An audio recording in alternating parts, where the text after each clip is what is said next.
Hello students, good morning. Jyotiba Phule group of education online class में आपका स्वागत है। पिछले लेक्चर में मैंने आपको चैप्टर नंबर 3 आव्यूह मैट्रिक्स के बारे में समझाया था, स्टार्टिंग कराई थी। किस प्रकार आव्यूह को निरूपित किया जाता है, किस प्रकार उसका रिप्रेजेंटेशन किया जाता है, ये सारी बातें आपको वीडियो नंबर 1 में मैंने क्लियर कराई थी। आज इसी को आगे बढ़ाते हुए आव्यूह के प्रकार, टाइप्स ऑफ मैट्रिक्स के बारे में जानेंगे। फिर उसके बाद आव्यूह पर संक्रियाएं क्या होती हैं वो जानेंगे।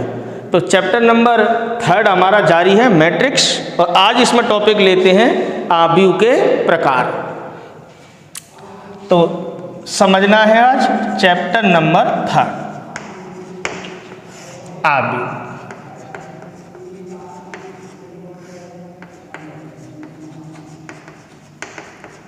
आव्यूह क्या होता है इसकी जानकारी आपको पिछले लेक्चर में मिल चुकी है। आज इसमें आगे बढ़ाते हैं आव्यूह के प्रकार। आव्यूह के प्रकार, टाइप्स ऑफ मैट्रिक्स।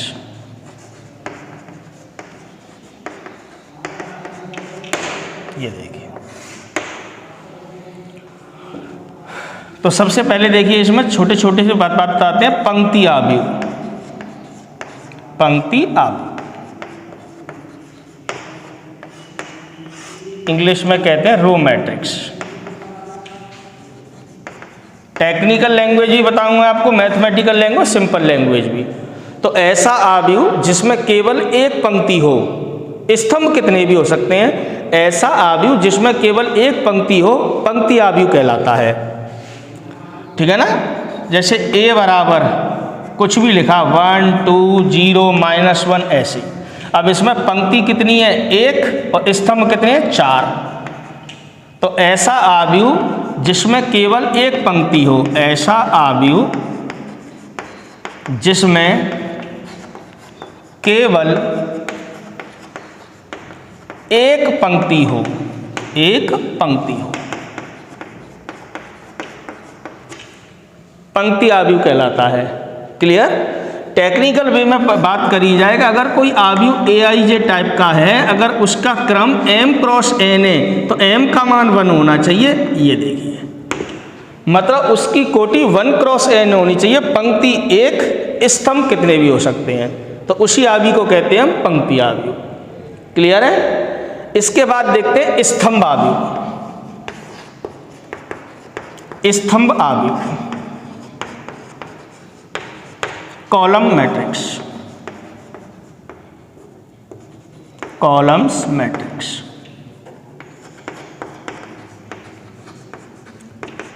जनरली ये परिभाषाएं कभी भी एग्जाम में नहीं पूछी जाती, लेकिन पिछले 1-2 साल में हमने देखा है कि कभी कभार डेफिनेशन भी पूछ लेता है। जैसे पिछले साल में पूछा गया था व्युत्क्रमणीय आव्यूह क्या होता है, अव्युत्क्रमणीय आव्यूह क्या होता है, तो वो आगे जाके सब सीखेंगे। तो कभी कभार ऐसा पूछ लेता है। तो बात करते हैं स्तंभ आव्यूह की। जैसे पंक्ति आव्यूह में ऐसा आव्यूह जिसमें केवल एक पंक्ति हो, स्तंभ आव्यूह में ऐसा आव्यूह जिसमें केवल एक स्तंभ हो, केवल एक स्तंभ हो, ऐसा आव्यूह जिसमें केवल एक स्तंभ हो क्या कहलाता है, स्तंभ आव्यूह। मैट्रिक्स को ABC किसी से व्यक्त किया जा सकता है। जैसे किसी ने लिख दिया 1 0 -2, तो आप देख रहे हो इसमें पंक्ति कितनी है, 3, स्तंभ कितनी है, 1। तो स्तंभों की संख्या फिक्स होती है, यहाँ पे पंक्तियों की संख्या फिक्स होती है। तो ऐसा आव्यूह जिसमें केवल एक स्तंभ हो क्या कहलाता है, स्तंभ आव्यूह कहलाता है। समझ में आ रही है। टेक्निकल वे में बात करें तो कोई भी आव्यूह AIJ लिख लो या BIJ लिख लो, इसका क्रम m क्रॉस n है, तो n का मान यहाँ पे 1 होना चाहिए। तो ऐसा आव्यूह जिसमें केवल एक पंक्ति हो, पंक्ति आव्यूह, और ऐसा आव्यूह जिसमें केवल एक स्तंभ हो, स्तंभ आव्यूह कहलाता है। क्लियर हो गई होगी ये बात। इसके बाद देखते हैं नंबर 3 वर्ग आव्यूह। ये बहुत इंपॉर्टेंट है, हालांकि और भी हैं। आयताकार आव्यूह होता है एक, ठीक है ना। ये देखिए इंपॉर्टेंट टॉपिक है ये वर्ग आव्यूह, स्क्वायर मैट्रिक्स। यहाँ से आपको काफ़ी बातें समझ में आने लग जाएंगी और इसी से रिलेटेड आगे जाके बातें बनती हैं। स्क्वायर मैट्रिक्स, एक क्षैतिज आव्यूह होता है, ठीक है ना, एक ऊर्ध्वाधर आव्यूह होता है। क्षैतिज आव्यूह में स्तंभ ज़्यादा होते हैं, पंक्ति कम होती हैं। ऊर्ध्वाधर में पंक्ति ज़्यादा होती हैं, स्तंभ कम होते हैं। और वर्ग आव्यूह जो होता है, जैसा कि नाम है स्क्वायर, मतलब ऐसा आव्यूह जिसमें पंक्ति और स्तंभों की संख्या समान हो। दोबारा से समझ लो, ऐसा आव्यूह जिसमें पंक्ति और स्तंभों की संख्या समान हो उसको कहते हैं वर्ग आव्यूह। क्षैतिज ऊर्ध्वाधर ये नहीं पूछे जाते। स्क्वायर मैट्रिक्स यहां से समझना है। तो ऐसा आव्यूह जिसमें पंक्ति एवं स्तंभों की संख्या समान हो, ऐसा आव्यूह जिसमें पंक्ति और स्तंभों की संख्या समान हो, वर्ग आव्यूह कहलाता है। वर्ग आव्यूह कहलाता है। क्लियर है? जैसे कोई भी आव्यूह है AIJ और इसका क्रम m क्रॉस n ना हो के m क्रॉस m हो या n क्रॉस n हो, मतलब जितनी पंक्ति है उतने ही स्तंभ होने चाहिए। m क्रॉस m कह लो या n क्रॉस n कह लो, मतलब दोनों चीज सेम होनी चाहिए। पंक्ति और स्तंभों की संख्या, मतलब पंक्तियों की संख्या स्तंभों की संख्या के समान हो। अब इसको खोलेंगे, जनरल मेथड लिखा है मैंने तो I का मान भी m तक आएगा और j का मान भी m तक आएगा, मतलब जितनी पंक्ति हैं उतने ही स्तंभ हैं। जैसे a ऐसे लिख दिया मैं, dot dot dot a dot dot dot a dot dot a। General जैसे कल हमने आपको समझाया था पिछले लेक्चर में, जैसे a dot dot dot a, ये देखिए। अब पहली पंक्ति, दूसरी पंक्ति, तीसरी पंक्ति और पंक्ति कितनी है m, तो ये m भी पंक्ति। पहला स्तंभ, दूसरा स्तंभ, तीसरा स्तंभ, ये स्तंभ कितने हैं m, ये पंक्ति और ये स्तंभ, तो ये mवां स्तंभ हो गया। तो इसको कैसे लिखेंगे? ये पहली पंक्ति, ये दूसरी पंक्ति, ये तीसरी पंक्ति और पंक्ति कितनी है m, तो ये m भी पंक्ति। समझ में आ रहा होगा ये? ऐसे ये पहला स्तंभ 1 लिख दिया यहाँ, भाई पूरा पहला स्तंभ है ये दूसरा स्तंभ है, ये तीसरा स्तंभ है और स्तंभ कितने m, तो ये mवां स्तंभ है।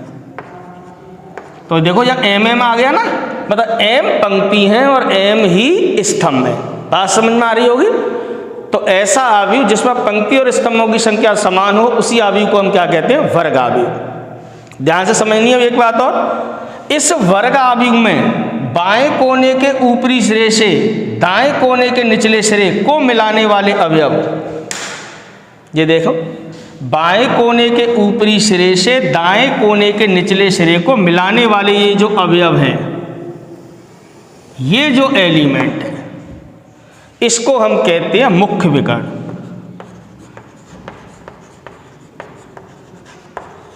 ये आपको ध्यान रखना, केवल वर्ग आव्यूह में ही होता है, इन आव्यूह में नहीं होता। पंक्ति आव्यूह, स्तंभ आव्यूह, इनमें नहीं होता है। किसमें होता है? वर्ग आव्यूह में। इसको बोलते हैं प्रिंसिपल डायगोनल। Principal diagonal. तो कभी भी डायगोनल की बात करें, विकर्ण की बात करें, तो यही विकर्ण देखा जाता है, इस वाले को नहीं लेते।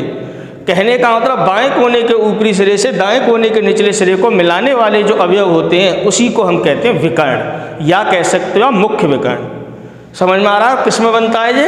वर्ग आव्यूह में। क्लियर है? अब इसी से रिलेटेड कुछ और आव्यूह दे रखे हैं, उनको समझना है। वर्ग आव्यूह से ही बनते हैं, जैसे विकर्ण आव्यूह, अदिश आव्यूह, इकाई आव्यूह, वो सब इसी से कनेक्टेड हैं, उनको समझते हैं। तो ये क्लियर है? एग्जाम्पल अगर मैं देना चाहूँ तो और एग्जाम्पल दे सकते हो, जैसे a बराबर किसी ने लिख दिया 1 2 3 4, 2 क्रॉस 2 मतलब 2 पंक्ति 2 स्तंभ, वर्गाव्यूह हो गया। 3 पंक्ति 3 स्तंभ हो सकते हैं, 3 4 0 -1 2 √3 1/2 7 6। इसका क्रम क्या है? 3 पंक्ति 3 स्तंभ 3 क्रॉस 3, ये भी वर्गाव्यूह हो गया। 4 पंक्ति 4 स्तंभ हो सकते हैं, 5 पंक्ति 5 स्तंभ, 1 पंक्ति 1 स्तंभ, एक ही अवयव हो सकता है। सारे के सारे क्या कहलाते हैं? Square matrix, वर्गाव्यूह। क्लियर है? तो वर्गाव्यूह से ही संबंधित कुछ और बातें चल रहेंगी, अब आगे देखने हैं इसमें क्या होता है। ठीक, टॉपिक हमारा जारी है आव्यूह के प्रकार। इसके बाद देखिए वर्गाव्यूह के बाद आता है इसमें विकर्णाव्यूह, जिसको कहते हैं डायगोनल मैट्रिक्स।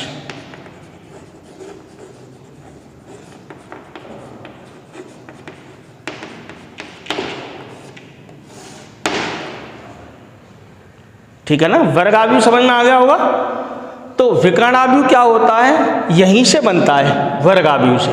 तो एक वर्गाव्यूह जैसे ये हो या ये हो, तो एक वर्गाव्यूह विकर्णाव्यूह कहलाता है कब? जब उसके मुख्य विकर्ण के अवयवों को छोड़कर, ये इसका मुख्य विकर्ण है, ये इसका मुख्य विकर्ण है, मुख्य विकर्ण के अवयवों को छोड़कर शेष सभी अवयव शून्य हों। दोबारा सुन लो, एक वर्गाव्यूह विकर्णाव्यूह कहलाता है यदि उसके मुख्य विकर्ण के अवयवों को छोड़कर शेष सभी अवयव शून्य हों। तो एक वर्गाव्यूह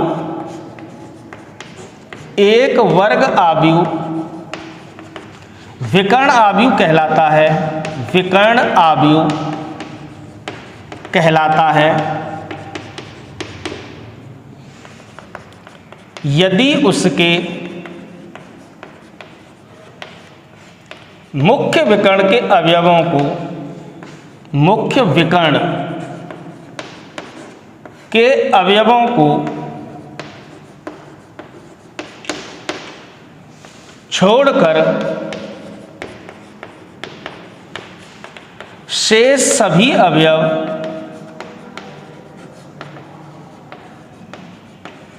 शून्य हों। ये देखिए, मुख्य विकर्ण के अवयवों को छोड़कर शेष सभी अवयव कैसे हों? शून्य हों। क्या कहलाता है? विकर्णाव्यूह। जैसे कोई भी मैंने स्क्वायर मैट्रिक्स ले ली, 3 क्रॉस 3 की ले लो, 3 पंक्ति 3 स्तंभ, इनको छोड़कर जैसे 2 3 -1 शेष अवयवों को 0 कर देना है, तो यही कहलाता है विकर्णाव्यूह। कौन सा अवयव? विकर्णाव्यूह। लाइन समझ में आ रही है? इसका क्रम कौन है? 3 क्रॉस 3। वर्गाकार तो वो होना ही चाहिए, ठीक है ना। टेक्निकल वे की बात करूं, मैथमेटिकल डेफिनेशन की, मैथमेटिकल डेफिनेशन, ये तो हमने सिंपल वे में लिख दिया कि मुख्य विकर्ण के अवयवों को छोड़कर शेष सभी अवयव शून्य हो तो क्या कहलाता है? वो विकर्णाव्यूह, ठीक है ना।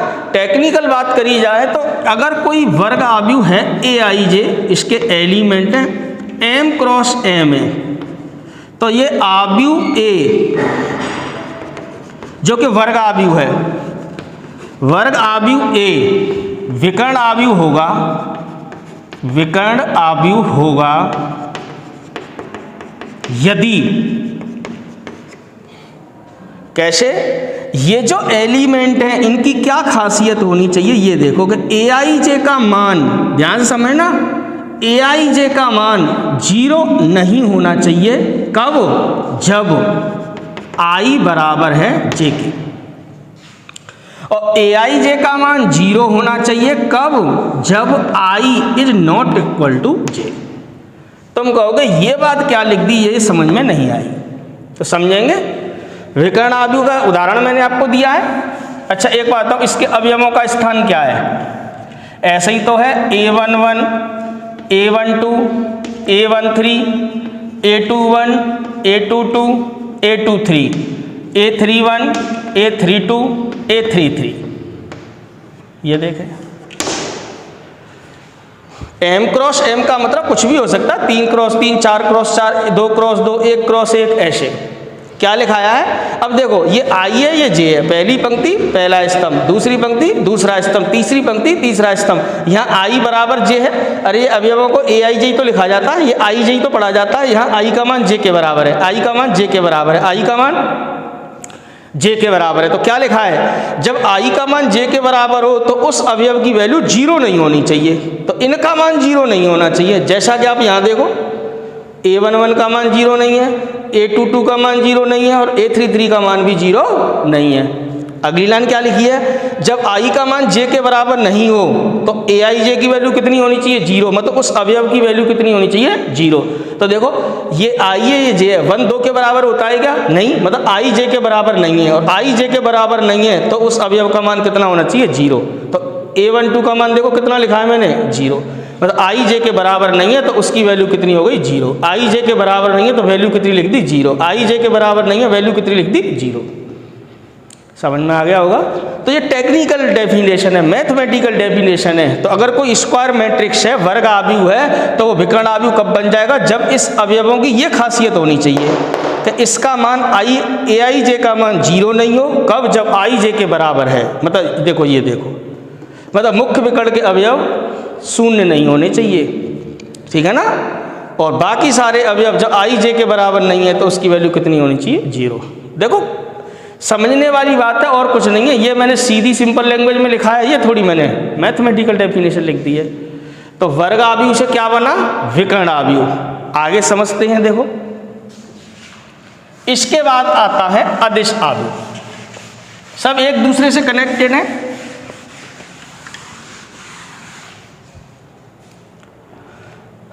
तो ये विकर्ण आव्यूह समझ में आया होगा। अब देखिए अदिश आव्यूह। अदिश आव्यूह स्केलर मैट्रिक्स।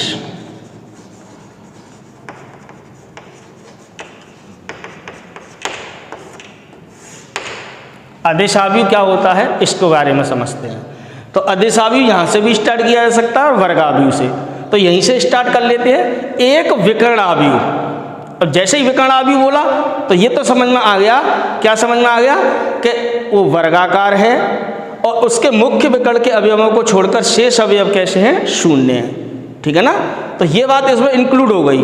तो एक विकर्ण आव्यूह अदिश आव्यूह क्या कहलाता है? यदि उसके जो मुख्य विकर्ण के सभी अवयव है ना, वो एक शून्येतर अदिश राशि हो, मतलब समान हो, 0 नहीं हो। लेकिन शून्येतर का मतलब होता है नॉन जीरो।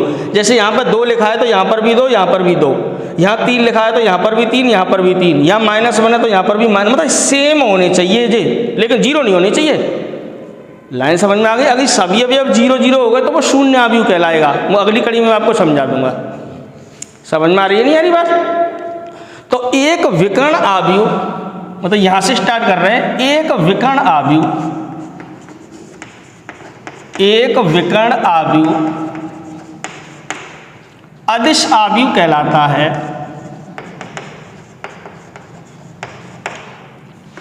कहलाता है यदि इसके मुख्य विकर्ण के सभी अवयव एक शून्येतर, एक शून्येतर, शून्येतर का मतलब होता है नॉन जीरो, मतलब 0 नहीं हो, तो एक विकर्ण आव्यूह अदिश आव्यूह कहलाता है यदि इसके मुख्य विकर्ण के सभी अवयव एक शून्येतर अदिश राशि,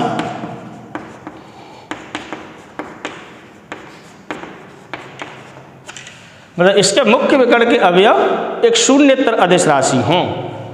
मतलब अगर कोई आव्यूह है AIJ स्क्वायर तो वो होना ही चाहिए। तो ये आव्यूह A अदिश आव्यूह कब होता है? ये इसकी टेक्निकल डेफिनेशन में बता रहा हूं। कैसे कि ये अवयव है ना वो इस प्रकार के हों कि इनकी वैल्यू K के बराबर हो। किसके बराबर? K के। कब? जब i बराबर जे के है, जहां के क्या है, जहां के एक शून्येतर अदिश राशि है, शून्येतर अदिश राशि है, कोई भी नॉन जीरो स्केलर क्वांटिटी, ठीक है ना, कुछ भी राशि हो सकती है, 2, 3, 5 कुछ भी। कब? जब i बराबर किसके है, जे के। यहां पर i बराबर जे के था तो वैल्यू बस जीरो नहीं होनी चाहिए थी, जीरो के अलावा कुछ भी हो जाए, लेकिन यहां पर फिक्स नंबर होना चाहिए k, लेकिन वो जीरो नहीं होना चाहिए, मतलब k की वैल्यू सेम रहनी चाहिए। यहाँ पे यहाँ ये k है तो ये भी k ही होना चाहिए, मतलब ये 2 है तो ये भी 2 होना चाहिए, ये भी 2 होना चाहिए, बस इतना सा मतलब है। क्लियर है? और ये वैल्यू कितनी होनी चाहिए, जीरो। कब? जब i is not equal to J. ये जो लिखा है, जैसे यहाँ i j के बराबर नहीं है तो ये वैल्यू तो जीरो ही होनी चाहिए, ठीक है ना। उदाहरण जैसे समझो तो ऐसे समझ लो, जैसे किसी ने लिख दिया 2 0 0 0 2 0 0 0 2, ठीक है जी, विकर्ण भी हो, ये अदिश भी हो गया स्केलर मैट्रिक्स। यहाँ 3 3 3 लिख दे, -1 -1 लिख दे, कोई दिक्कत नहीं है, समझ में आ गया होगा।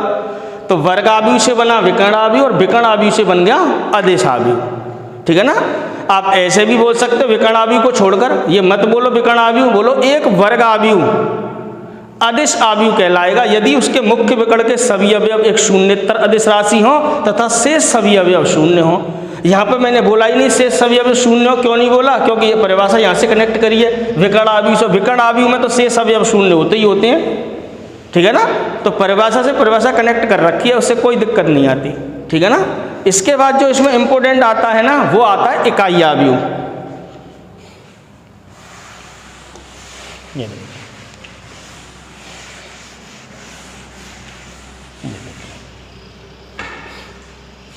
इसके बाद इसमें आता है इकाई आव्यूह।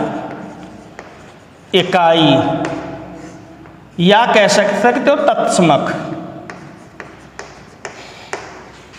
आव्यूह, इंग्लिश में कहते हैं यूनिट, या कह सकते हैं आइडेंटिटी मैट्रिक्स।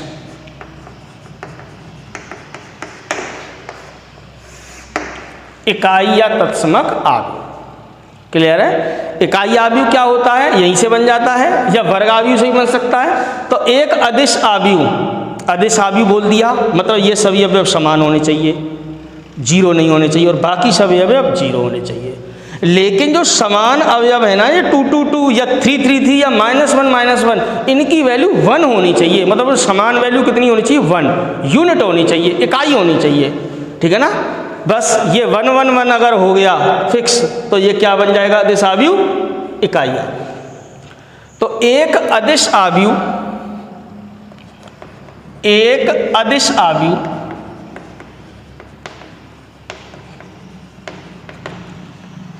इकाई आव्यूह कहलाता है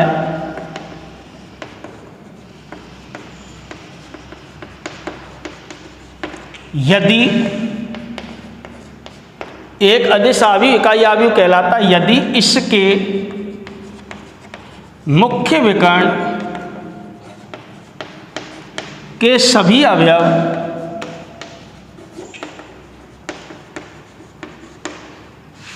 इकाई हों। इकाई से मतलब है मेरा 1, ऐसे समझ लो 1 हो, क्लियर है। या ऐसे भी कह सकते हो इसकी परिभाषा कि एक वर्ग आव्यूह, अगर उससे कनेक्ट करना चाहो शुरू से, एक वर्ग आव्यूह इकाई आव्यूह कहलाता है, इकाई आव्यूह कहलाता है यदि इसके मुख्य विकर्ण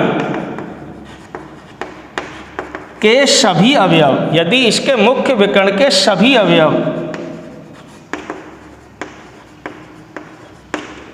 इकाई, इकाई से मतलब वही 1 हों, तथा शेष अवयव, तथा शेष सभी अवयव अब मैंने इसमें शेष सभी अवयव लिखा ही नहीं, मैंने यूँ नहीं लिखा क्योंकि परिभाषा अदिश आव्यूह से कही थी और अदिश आव्यूह के शेष अवयव तो शून्य होते ही होते हैं पहले से। इसमें बोलना पड़ेगा क्योंकि परिभाषा यहाँ से स्टार्ट की है। तो एक वर्ग आव्यूह इकाई आव्यूह कब कहलाता है? यदि इसके मुख्य विकर्ण के सभी अवयव इकाई हो तथा शेष सभी अवयव शून्य हो। ये देखिए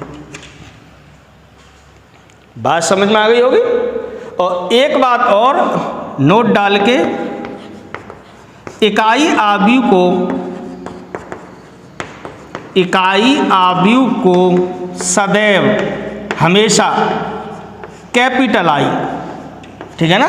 वैसे तो अंग्रेजी वर्णमाला के किसी भी लेटर से व्यक्त कर सकते हैं, कैपिटल लेटर से, जैसे मैं अब तक करता आया हूँ ए बी सी किसी से भी। लेकिन यूनिट मैट्रिक्स जो होती है, इकाई आव्यूह होता है, उसको हमेशा किससे व्यक्त करते हैं? आई से।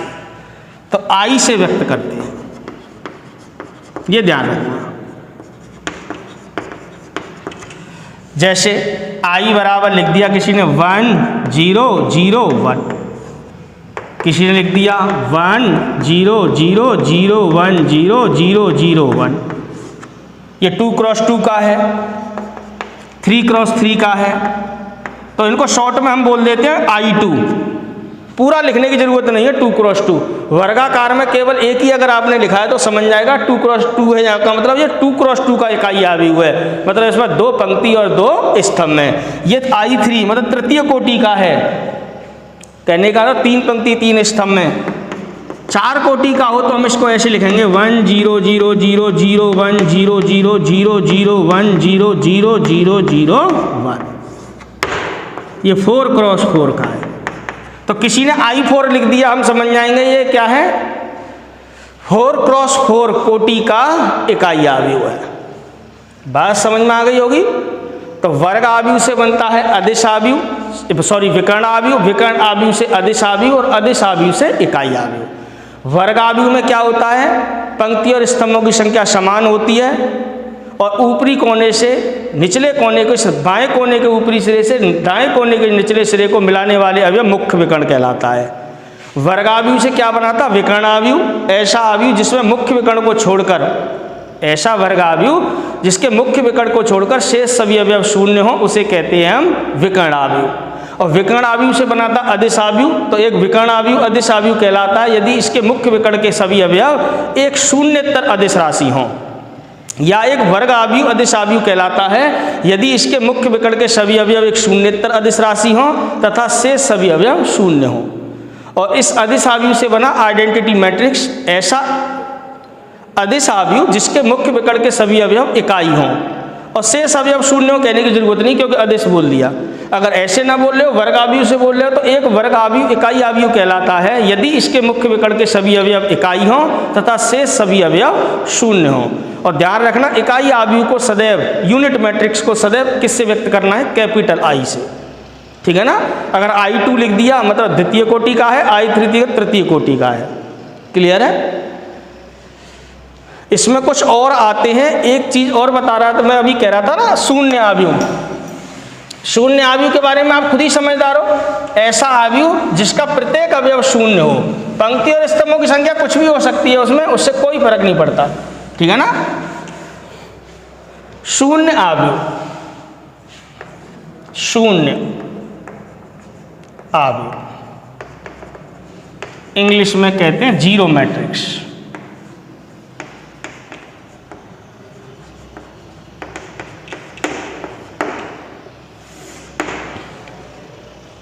ठीक है ना। तो ऐसा आव्यूह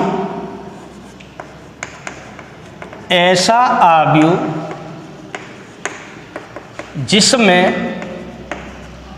प्रत्येक अवयव या जिसका प्रत्येक अवयव, मैंने यहाँ पे वर्गाकार नहीं बोला है, देखो मतलब कैसा भी हो सकता है, वर्गाकार भी हो सकता है, वर्गाकार नहीं भी हो सकता है, कोई फर्क नहीं पड़ता। ऐसा आव्यूह जिसका प्रत्येक अवयव शून्य हो, कैसा हो? शून्य हो, उसे हम शून्य आव्यूह कहेंगे, शून्य आव्यूह कहलाता है। क्लियर है? ऐसा आव्यूह जिसका प्रत्येक अवयव कैसा हो? शून्य हो, उसको हम क्या कहते हैं? शून्य आव्यूह कहते हैं। और इसे ओ से ये बड़ा सा जीरो बना देना है, मतलब ये ओ है, से व्यक्त करते हैं। अब आप इसको जीरो समझ लो, कोई समझ लो, अगर थोड़ा सा बड़ा बनाना है जीरो मतलब ओ से व्यक्त करते हैं, ठीक है ना। कुछ भी हो सकता है, प्रत्येक अवयव जीरो जीरो होना चाहिए।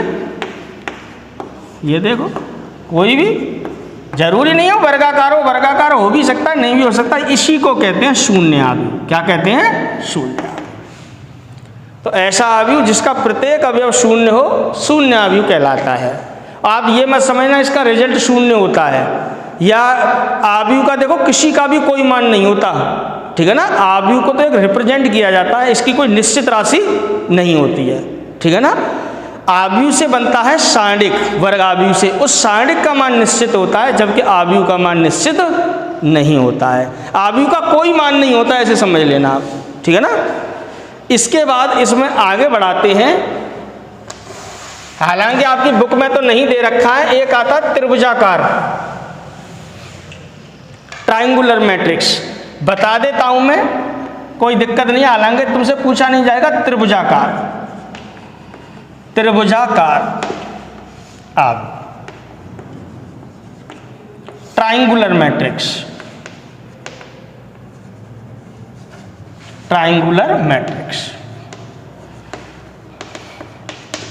ये देखो, ठीक है ना। तो ये दो प्रकार की होती है। एक तो होती है, ये किताब में नहीं है, मैं आपको डायरेक्ट एग्जाम्पल से समझा दूंगा। एक तो होती है ऊपरी त्रिभुजाकार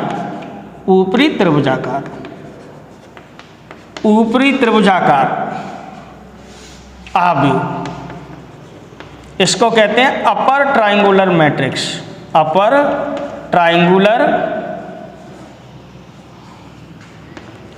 मैट्रिक्स। सिंपल वे में समझा देता हूं मैं तुम्हें, हालांकि आपकी किताब में नहीं दे रखी, आपसे पूछेगा भी नहीं है, ठीक है ना। तो ऊपरी त्रिभुजाकार क्या होती है?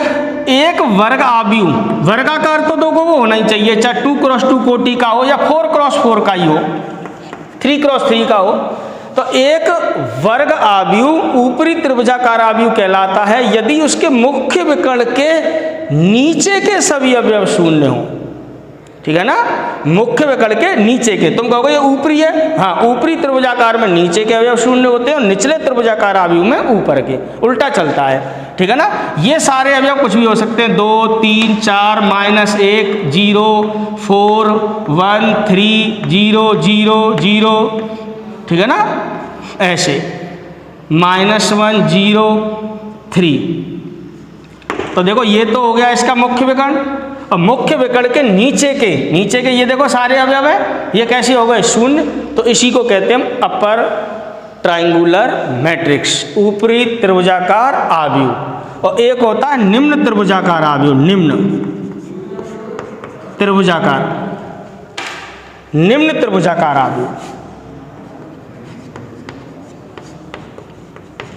हालांकि आपसे पेपर में नहीं पूछेगा, फिर भी मैं आपको थोड़ा एडवांस पढ़ा देता हूं कि ऊपरी त्रिभुजाकार आव्यूह में मुख्य विकर्ण के सभी अवयव नीचे के सभी में शून्य होते हैं और निम्न त्रिभुजाकार आव्यूह में मुख्य विकर्ण के ऊपर के सभी अवयव, इसको कहते हैं लोअर ट्रायंगुलर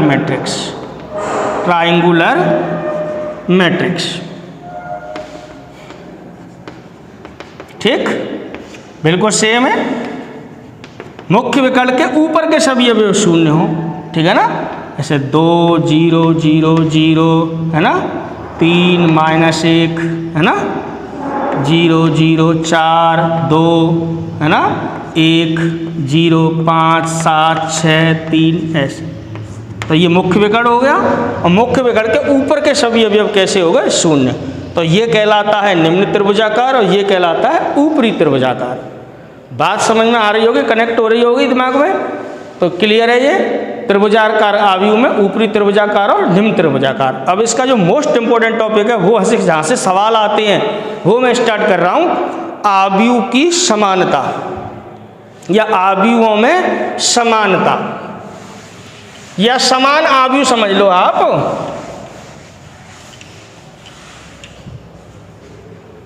तो ये इंपॉर्टेंट टॉपिक है, इसको समझना, आव्यूहों में समानता।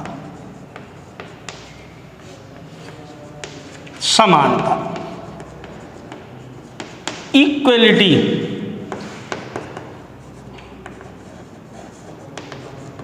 इन मैट्रिक्स।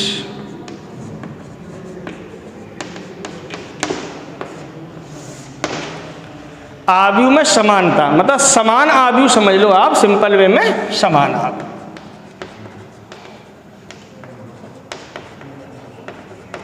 इक्वल मैट्रिक्स, ठीक है ना। तो दो आव्यूह समान आव्यूह कहलाते हैं कब? उसमें दो कंडीशन का पालन करना चाहिए। वो पहली कंडीशन तो यह है कि उनकी कोटियां समान हों, मतलब अगर पहला आव्यूह 2x3 क्रम का है तो दूसरा आव्यूह भी 2x3 क्रम का होना चाहिए। और नंबर 2, उनके संगत अवयव समान हों। कैसे हों? संगत अवयव समान हों।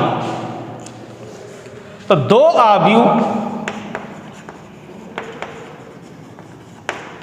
ठीक है ना, दो आव्यूह समान आव्यूह कहलाते हैं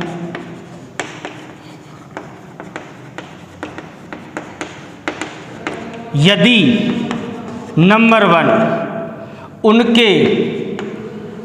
उनकी कोटियां से मतलब समझ रहे हो क्रम समान हो, पहली बात। और नंबर 2, उनके संगत अवयव समान हो। दो बातों का पालन कर जाए वो, तो वो दोनों आव्यूह कैसे कहलाते हैं? इक्वल आव्यूह कहलाते हैं, इक्वलिटी कहलाती हैं, ठीक है ना। जैसे एक आव्यूह है मेरा Aij, इसका क्रम m क्रॉस n है, और दूसरा आव्यूह मेरा Bij है, इसका क्रम कुछ भी है, p क्रॉस q है। तो यहां पे आव्यूह A बराबर होगा आव्यूह B के यदि दो बातों का पालन करना चाहिए, इनके क्रम समान होने चाहिए, मतलब m क्रॉस n बराबर होना चाहिए p cross q।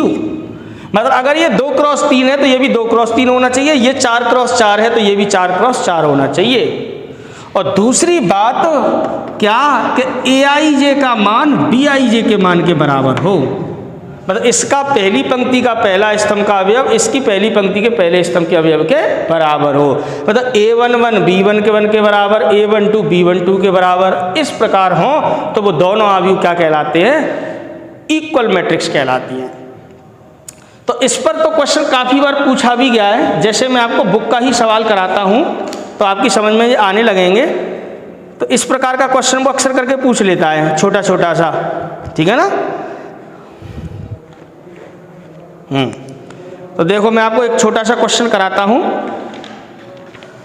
Equal matrix का, ठीक है ना, आव्यूह की समानता, ठीक है ना। देखो किताब को छोड़ो, पहले मैं एग्जाम्पल दे दूं। वो जो कह रहा है k के किस मान के लिए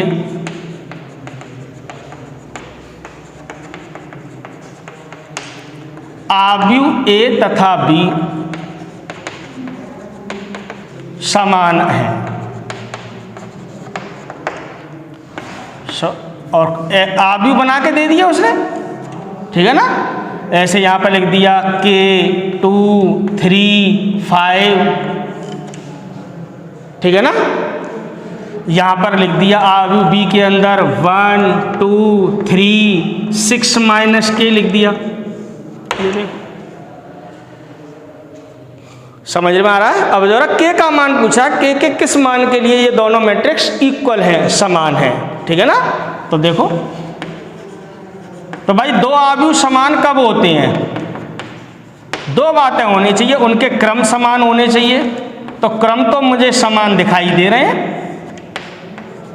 क्रम तो मुझे समान दिखाई दे रहे हैं। क्यों? कि इसमें अगर दो पंक्ति दो स्तंभ है तो इसमें भी दो पंक्ति दो स्तंभ है। पहली बात बिल्कुल क्वालिफाई हो रही, बिल्कुल सेटिस्फाई हो रही है। अब दूसरी बात, संगत अवयव समान होने चाहिए। तो जैसे ये 2 2 के बराबर है, अरे इसकी पहली पंक्ति दूसरा स्तंभ, पहली पंक्ति दूसरा स्तंभ का अवयव समान है, देख रहे हैं आप।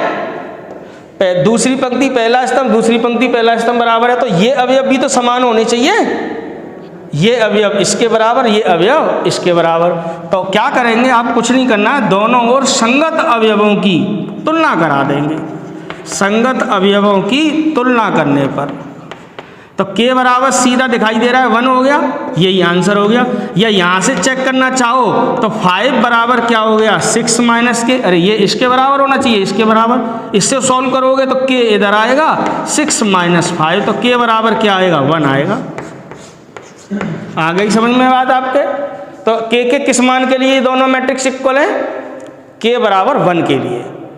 तो आज के टॉपिक में आपने क्या पढ़ा, टाइप्स ऑफ मैट्रिक्स, आव्यूह के प्रकार। तो ये बातें आपकी समझ में आई होंगी। नेक्स्ट क्लास में आपको पढ़ाएंगे आव्यूह पर संक्रियाएं, ऑपरेशंस ऑन मैट्रिक्स, ठीक है ना, जैसे आव्यूह का योग, अंतर, गुणन, ठीक है ना। तो नेक्स्ट क्लास में इसको आगे बढ़ाएंगे, इसके प्रॉपर नोट्स बनाते रहना, ये चैप्टर आपकी समझ में आता रहेगा। आज के लिए इतना ही, थैंक यू।